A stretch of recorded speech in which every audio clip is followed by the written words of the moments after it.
O fato é que, ao resolvermos um problema de mecânica, nós precisamos, em primeiro lugar, identificar todas as forças.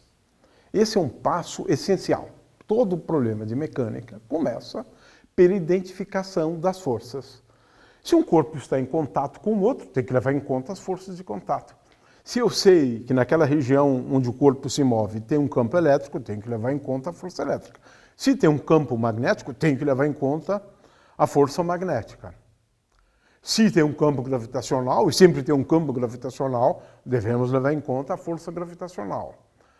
Ou seja, dado o problema, nós precisamos identificar as forças agindo sobre cada um dos corpos em movimento.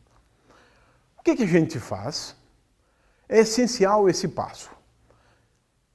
Digamos que eu tenha 30 corpos em movimento. Eu preciso pegar cada um deles e analisar as forças que agem sobre eles.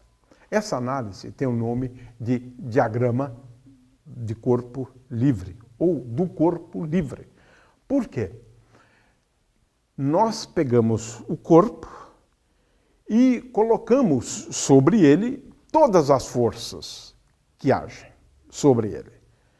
E agora, na dinâmica, nós analisamos o movimento de cada um deles, a partir das forças que agem sobre o corpo. Vou apenas dar um exemplo, para que fique claro o que significa isso de diagrama de corpo livre. Digamos que eu tenho em mãos o seguinte problema. Eu tenho aqui uma mesa e tenho aqui uma roldana, um corpo sobre a mesa. Vamos denominar esse corpo aqui de corpo A. E agora eu tenho um fio que passa pela roldana e, finalmente, tenho aqui um segundo corpo, que eu vou chamar de B. E agora quero estudar o movimento desse sistema. Na realidade, eu poderia até mesmo pensar na mesa como sendo objeto de estudo. Não é o que eu vou fazer aqui. Eu tenho, portanto, um corpo A e tenho um corpo B. Num diagrama de corpo livre, eu devo olhar para cada um deles independentemente. Então, eu traço um diagrama de corpo livre para o corpo A e agora desenho o corpo B à parte. Desenho o corpo A e desenho o corpo B. Agora, eu vou analisar todas as forças agindo sobre o corpo A.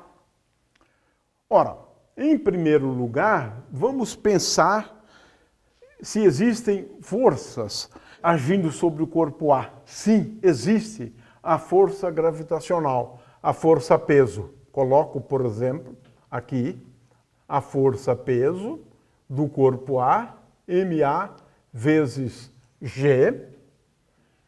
Coloco em seguida a força que a mesa exerce sobre o corpo A. Essa força é a força normal sobre o corpo A. Então, a força normal sobre o corpo A. E agora, como eu tenho ali um fio, eu tenho uma força T, tensora, e em alguns problemas eu preciso levar também a força de atrito, a qual é sempre contrária ao movimento. Então eu devo colocar aqui ainda a força de atrito. Em alguns problemas a gente não coloca a força de atrito, ou seja, a gente despreza a força de atrito. Então veja só que coisa curiosa. Nesse caso, como o corpo A e B estão em contato por meio de um fio, eu tenho aqui uma força de contato, tenho aqui uma força de contato do corpo A com a mesa e uma outra força de contato do corpo A com a mesa, que é a força de atrito. Agem 4 forças sobre o corpo A. Analisemos agora o corpo B.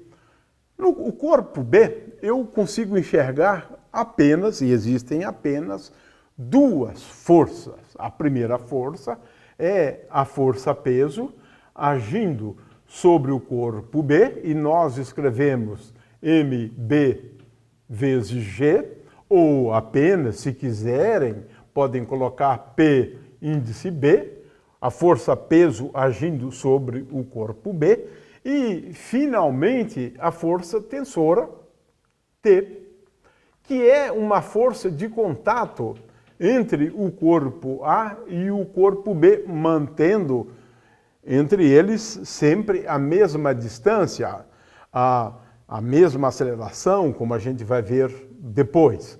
O fato é que, se eu tenho 2 corpos, eu vou ter que fazer 2 diagramas. Um diagrama de corpo livre para o corpo A e outro para o corpo B. O que é um diagrama de corpo livre? É isto. Nós isolamos cada um deles e agora colocamos as forças que agem sobre cada um dos corpos. E esse passo é essencial na resolução de problemas de mecânica.